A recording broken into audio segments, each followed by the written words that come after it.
'Cause you're the key to getting that door open. Once it's open, what's inside is our real chance at survival. Vivian stands frozen in place. She'd always believed Derek genuinely cared about her, that at a time like this, at the very least, he'd protect her. But in the end, she was never anything more than a tool for Derek to use to pry this door open. I sit in the control room, tapping my fingers lightly on the desk. Sometimes the truth doesn't need my help at all. People will tear each other's masks off all on their own. Just then, a low growl echoes in the distance. Several dark shapes have already been drawn in by their arguing. I give a warning. You have 30 seconds left. Derek's expression shifts. He pounds on the door again. Ethan, open it. Open it now, and I'll still promise you won't end up frozen. I don't answer. Even now, he's still trying to posture. Vivian's legs give out, and she collapses into the snow. She tries to push herself up, but her hands and feet are too numb with cold. She can only sob, staring up at the camera. Ethan, please, I don't want to end like this. I really do know I was wrong. I watch her. There's no satisfaction in me, and no pity either. Only a quiet sense of finality. Vivian, I gave you chances. But every single time you chose someone else. This time, I'm choosing myself. She completely breaks down. Ethan, please, give me one more chance. I don't answer again. The dark shapes in the distance draw closer and closer. Derek finally panics. He glances back, then his eyes fix on the emergency kit in Vivian's hands. The one I just dropped out through the outer delivery slot. Inside are a few ration bars, 2 heat packs, and a hand-drawn map to a nearby emergency shelter. Vivian clutches it tightly, holding on like it's her very last lifeline. Suddenly, Derek lunges at her, snatching the kit right out of her hands.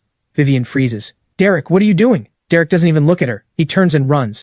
Only now does Vivian truly understand. Even to the very last moment, the only person Derek ever wanted to save was himself. She staggers after him, grabbing hold of his coat. Derek, you can't leave me behind. He turns back, his face twisted with cruelty.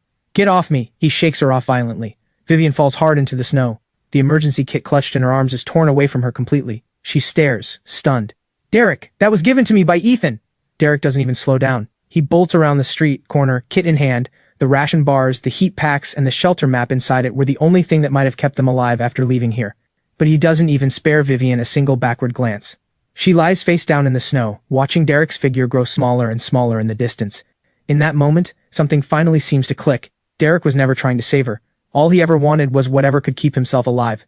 And she had only ever been a tool for him to use to force this door open. She didn't lose to the apocalypse. She didn't lose to the infected. She lost to her own greed and to her own betrayal. Vivian struggles to lift her head, catching sight of the camera. Her mouth opens, as if trying to say something more, but the storm is too loud. I can no longer make out the words. The camera feed flickers a few times. Several dark shapes close in through the curtain of snow. I don't keep watching. I simply switch off that camera feed. A few minutes later, all that comes through the outdoor mic is the wind. Derek never sends another message. Vivian's chat window never lights up again. The next morning, I pull up the entrance security camera once more. All that remains outside the door is the thermal suit I once gave to Vivian, half buried in the snow. I look at it for a long time, then switch off the screen. It's only now that the resentment weighing on my chest for an entire lifetime finally lifts. That same morning, I pull up the backup camera feed at the street corner. Derek didn't get far. After snatching the emergency kit, he'd meant to head for the shelter marked on the map, but he was too afraid someone might steal his supplies. He clutched the kit tightly the entire way. Trying to avoid other survivors, he ignored the safe route I'd marked and ducked into a shorter side alley instead.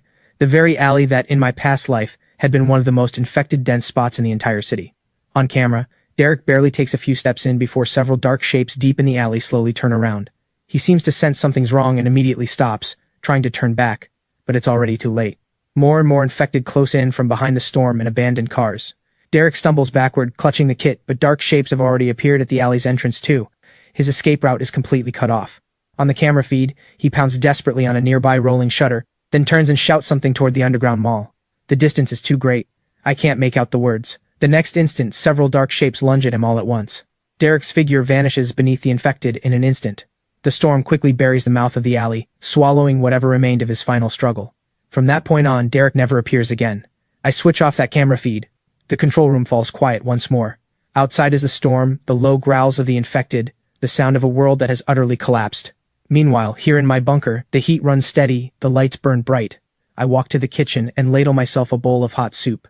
As I take the first sip, the scalding warmth slides down my throat and settles into my stomach. And it finally hits me, truly hits me. This time, I've survived. From that day forward, no one ever dares to openly force my door again, the way Gary and Derek did. Gary vanishes without a trace. Derek never resurfaces. And Vivian is lost forever within that great snowfall. But I know this doesn't mean the danger is over. If anything, the true cruelty of the apocalypse has only just begun. Once communications go dark for good, the entire city sinks into a long, endless silence. My phone stops receiving messages entirely.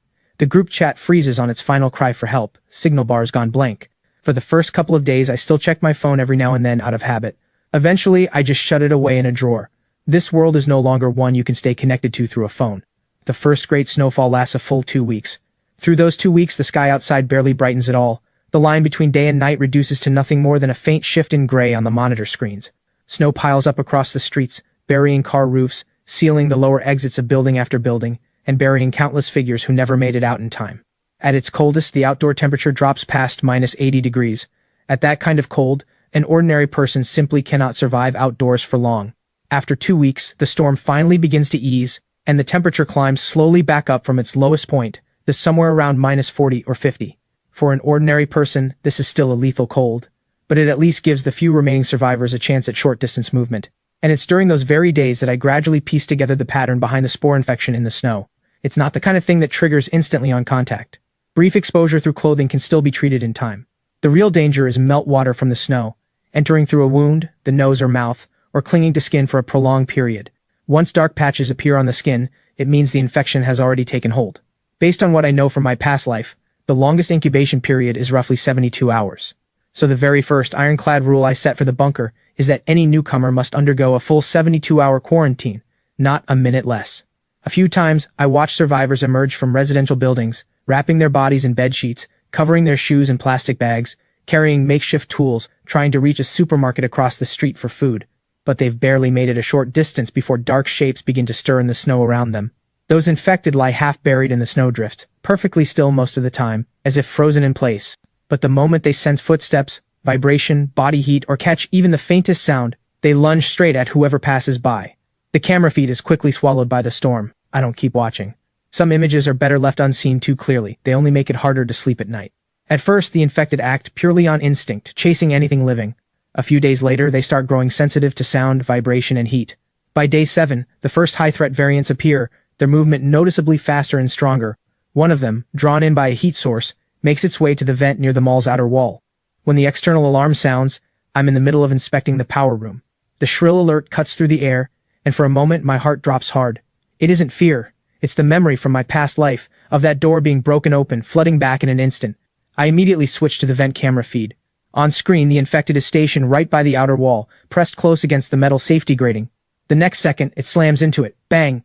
The entire ventilation duct shudders slightly. I don't move, I just watch the screen. Bang! A second hit. Bang! A third.